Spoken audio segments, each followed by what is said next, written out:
ist der Hafen von Fuerteventura.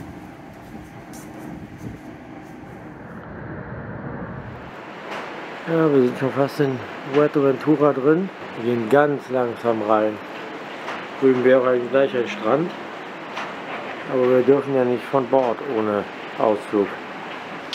Ich muss aber langsam mal ran, denn da vorne ist Ende. Die Kollegen stehen auch schon bereit für die Leinen.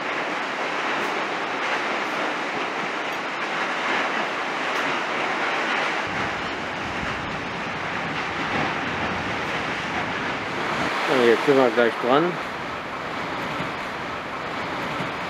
Hier am Heck sieht man, wie offen der Hafen ist. Wenn also die Welle hier so richtig reinschlägt bei viel Wind und Sturm, dann kann man hier, glaube ich, nicht anlegen. Hier gibt es auch einen kleinen Yachthafen. Man sieht, wie die Boote schwanken. Der Schwell kommt bis hier in den Hafen rein. Was macht man in Fuerteventura? Das ist zwar die zweitgrößte Kanareninsel, aber so viel gibt es hier nicht zu sehen. Wir wollten nicht den ganzen Tag mit dem Bus fahren und die Maske aufhaben. Deshalb haben wir uns für einen Katamaranausflug entschieden. Leider fiel er den Wellen zum Opfer.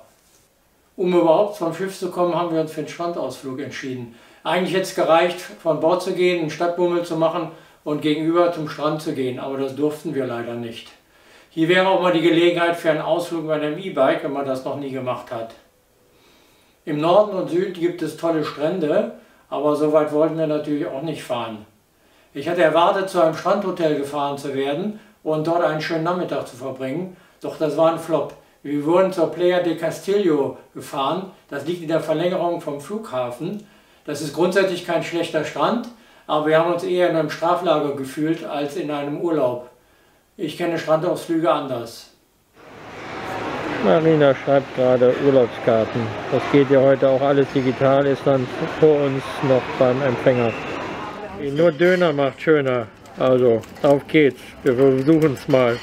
Das schmeckt fantastisch. Schnell noch eine Stärkung im Yachtclub, bevor es gleich an den Strand geht. Um vom Schiff zu kommen, haben wir heute einen Strandausflug gebucht am Nachmittag und wir haben Glück mit der Sonne. Der Vormittag war nicht so schön. Aber jetzt weiß ich auch, wie man sich so als Strafgefangener bei Freigang fühlt. Wir haben hier unseren Bereich, den wir nicht verlassen dürfen. Zum Strand dürfen wir. Strandlauf ist nicht erlaubt, obwohl hier kaum Leute am Strand sind. Ja, wenigstens scheint die Sonne. Wie fühlt man sich so in der Blase hier am Strand? Ja, es geht, es geht. Ich würde jetzt den weiten Strand spazieren, aber ich darf. Dann trinke ich mir lieber ein Bier. Und ihr freut euch auch? Wir freuen uns ganz besonders auf Freigang. Wir haben auch gleich 2 Aufpasser, die jeden Schritt beobachten, damit wir keinen Fehltritt machen. Für 50 € pro Person gibt es jetzt hier die 2 Liegen und den Schirm hier am Strand. Diesen Bereich dürfen wir nicht verlassen. Und dann haben wir noch die Chance, hier zum Beach Club zu laufen. Das ist jetzt der unfassbare Beach Club. Da gibt es dann ein Getränk umsonst. Und dann geht es hier weiter zu den Toiletten. Das ist jetzt die unfassbar gute Toilette hier am Strand. Ja, ja, alles gut. Ja, ich wollte nur mal demonstrieren, wie schön das hier ist. Es gibt sogar nur noch eine Toilette. Zumachen kann man die Toilette nicht und wenn man sie zumacht, sieht man nichts. Genial. Auf mein Schiff kriegt man dafür wenigstens ein ordentliches Hotel mit Beach Club. Also das habe ich noch nicht erlebt. Hier ist der kleine Yachthafen und hier kommt unser Schiff. Und das war schon wieder Fuerteventura. Jetzt geht es weiter nach Lanzarote. Schon ist wieder ein Tag zu Ende. Ja, und wir müssen wieder an Bord. Oder wir gehen gerne wieder an Bord. Sagen, die Aida Nova ist schon ein Riesenklopper.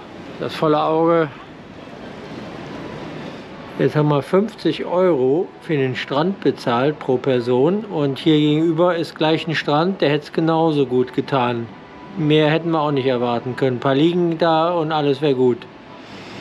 Hier gibt es die Currywurst auf der Aida. Der Mann versucht verzweifelt, die Currywurst zu verkaufen. Aber ohne Pommes ist das nichts für mich. die verschiedenen Shops hier bei uns auch wieder öffnen. Currywurst geht nur mit Pommes. Wir haben morgen ein Am Abend gehen wir nochmal ins Oceans. Das ist einfach toll gemacht.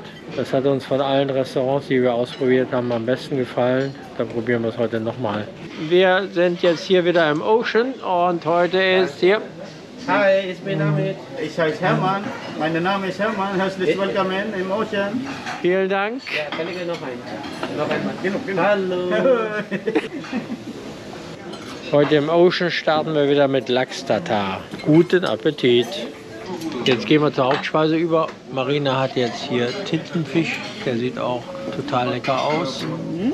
Und wir haben wieder Lachs bestellt. Auch der Nachtisch im Ocean ist klasse. Creme Brûlée hat der Jürgen vom Feinsten. Und ich habe ein Mousse Schokolade. Auch das ist hervorragend. Das ist mit Schokolade ummantelt. Kaum sind wir losgefahren, da sind wir auch schon wieder in Lanzarote. Jetzt drehen wir gerade hier ein, rückwärts, und dann geht es ja gleich hinten in den Hafen rein. Und spannend, wie die AIDA jetzt den Hafen anfährt. Wir lassen uns gerade, glaube ich, vom Wind so ein bisschen in die Hafeneinfahrt drücken. Das war ein kurzer Trip. Ich bin aufgeblieben, um das Anlegen anzuschauen, aber das war ein bisschen komisch. Ich war sehr verwundert über das Manöver. Wir sind am Hafen vorbeigefahren. Das Schiff hat eine 360-Grad-Drehung gemacht. Im Nachhinein hat uns der Captain aber aufgeklärt. Sie haben das Manöver abgebrochen und haben das nochmal neu angesetzt. Es war auch sehr viel Wind aus einer ungünstigen Richtung. Er liegt doch auf der anderen Seite an. Nicht da, wo ich gedacht habe. Vorne hat es die ganze Zeit so ausgesehen, was machen wir denn? Gute ist, wir können morgen früh auf Arrecife gucken. In Arrecife, Lanzarote, gehen wir auch mal ins East Restaurant frühstücken. Hier kann man auch ganz gut frühstücken.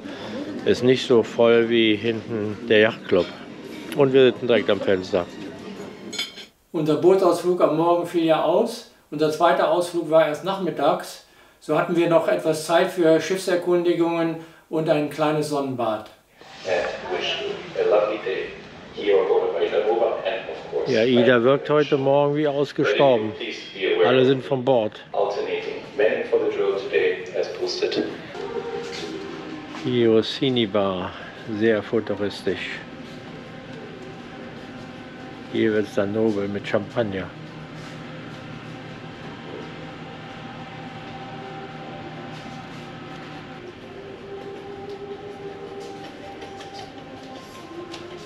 So. Jetzt geht es zum Fiebermessen. Ja. Ja, das funktioniert automatisch. Pass drauf. Dann bin ich irgendwie zu sehen.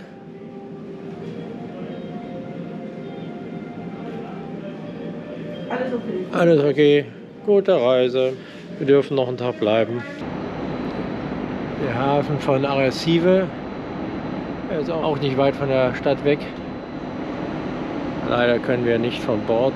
Wir haben heute Nachmittag einen Ausflug und sonnen uns jetzt etwas.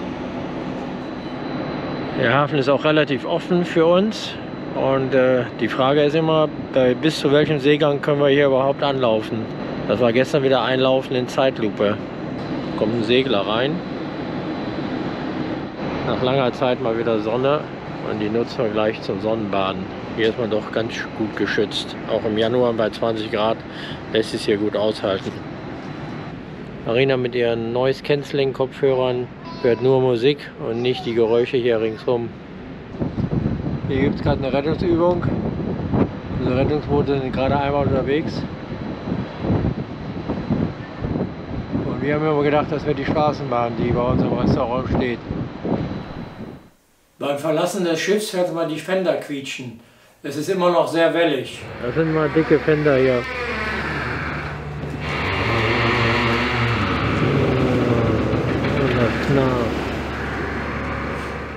Wer zum ersten Mal nach Lanzarote kommt, der soll sich auf jeden Fall die von Cesar Manrique erschaffenen Sehenswürdigkeiten anschauen.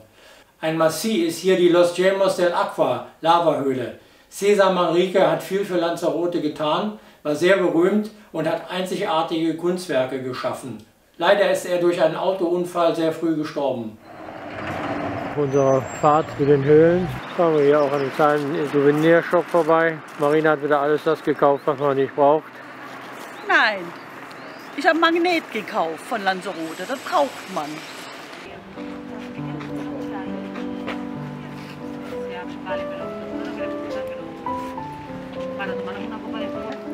Hier geht's ab in die Höhle. Das Restaurant hier in der Höhle ist ja fantastisch gemacht. Die Höhlen sind sehr beeindruckend. Vor allem die Spiegelung auf dem Wasser ist toll. Vorausgesetzt, niemand packt mit den Händen ins Wasser und bringt Unruhe rein. Auch der Konzertsaal ist fantastisch. Ein lohnenswerter Ausflug.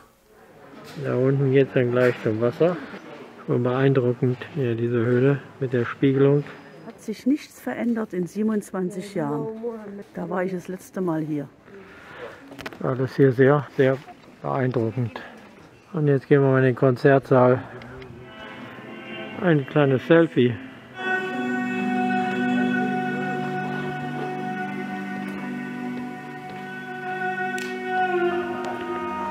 Eine tolle Akustik hier drin.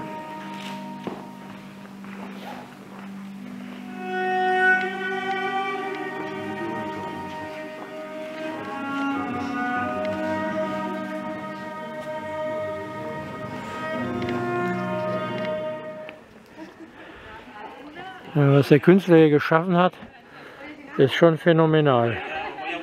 Mit der Höhle und dem Pool und da hinten noch der Konzertsaal. Einfach Wahnsinn. Zurück auf dem Schiff gab es das Abschiedsessen. Leider hat schon jemand die Torte zerstört. Am letzten Abend im Yachtclub gibt es nochmal lecker Essen. Ja, da fehlt schon was. Ah ja. Das ist doch gemein. Das ist echt gemein. Am letzten Abend gibt es nochmal Hummer. Wir lassen es noch mal gut gehen. Alles wunderbar. Love Aida. Die Time Machine, das Restaurant fehlt uns noch. Die Abschlussvorstellung im Theater ist nochmal sehr emotional. Man kann mit dem Handy Bilder machen, diese ins Bordportal hochladen und dann werden sie auf der Leinwand gezeigt.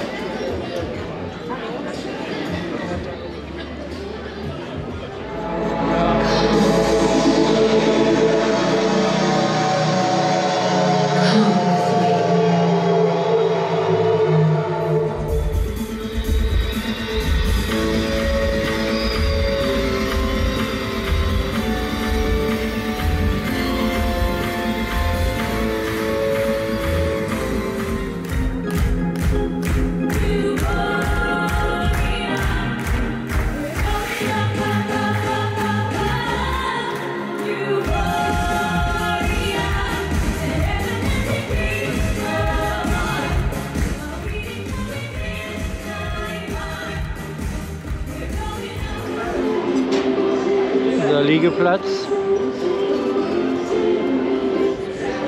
Wir verlassen den Hafen.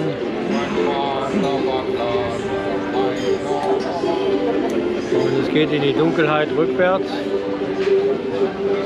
Morgen früh, wenn wir aufstehen, dann sind wir wieder in Las Palmas. Der letzte Drink dieser Reise. Wie fandst du denn die Reise? Fantastisch. Wir sind kulinarisch verwöhnt worden und hatten viel Spaß. Dem kann ich mich nur anschließen. Es war wirklich sehr schön und wir haben auch einige schöne Ausflüge gemacht. Hast du auch eine Meinung? Ich habe auch eine Meinung. Das Schiff war gut, Essen war gut, Wetter war bedürftig. Ich schließe mich dem an. Eine schöne Reise. Unter den Bedingungen ist es eigentlich fast perfekt gelaufen. Bis auf ein paar Kleinigkeiten. Aber gut. Wir freuen uns schon auf die nächste Reise. Prost! Zum Wohl. Zum Wohl. Wir begleiten Maria und Dietmar auf ihre Kabine auf Deck 4. Da sieht man am Gang, wie lang das Schiff ist. Man kann von vorne bis hinten durchgucken. Sie wollten uns den Zoo mit den ganzen Tieren zeigen, den die Crew gebaut hat. Maria hatte ja Geburtstag, Das ist Wahnsinn, welche Mühe sich die Crew gegeben hat. Ja, hier ist wenn man sieht, hier unten sieht man, wie lang das Schiff ist. In der einen Seite geht es unendlich lang und auf der anderen Seite geht es unendlich weiter. Also hier auf der Kabine, da hat die Crew ja richtig gewütet. Alle möglichen Tiere, ein Affe hier oben. Und wenn ich dann mal hier rüber schwenke, hier auf dem Regal steht auch noch reichlich. Ja, das ist schon eine richtig moderne Kunst aus Handtüchern.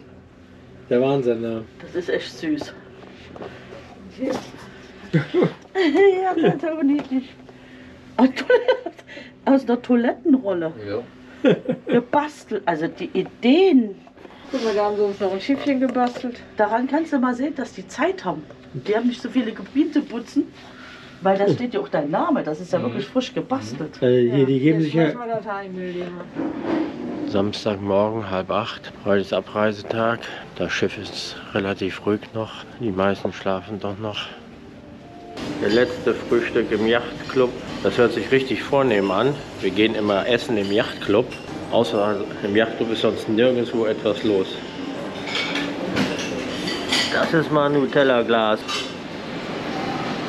Der Beachclub war richtig menschenleer. Auf Deck 16 kann man von vorne bis hinten durchgehen. Und am Ende diesen langen Tunnels mit den Aufzügen müssen wir noch eine Etage höher über die Treppe und dann sind wir schon bei unserer Kabine. Es geht vom Schiff. Das war's mal wieder. Die Kreuzfahrt. Gehen wir zur Hafenausfahrt und da hoffe ich steht unser Taxi. Ein letzter Blick auf die Aida Nova. Heute scheint sogar die Sonne. Das ist natürlich fantastisch. Da ist das Schiff. Unser Taxi wartet schon. Alles ist gut. Jetzt sind wir auf jeden Fall vor dem großen Pult mit den Bussen am Flughafen. Ich hoffe, das bringt uns Vorteil beim Check-in. Ja. Irgendwie war es das. Jetzt hoffen wir, dass wir Glück haben beim Check-in. Dass er schon auf ist und wir direkt unseren Koffer abgeben können.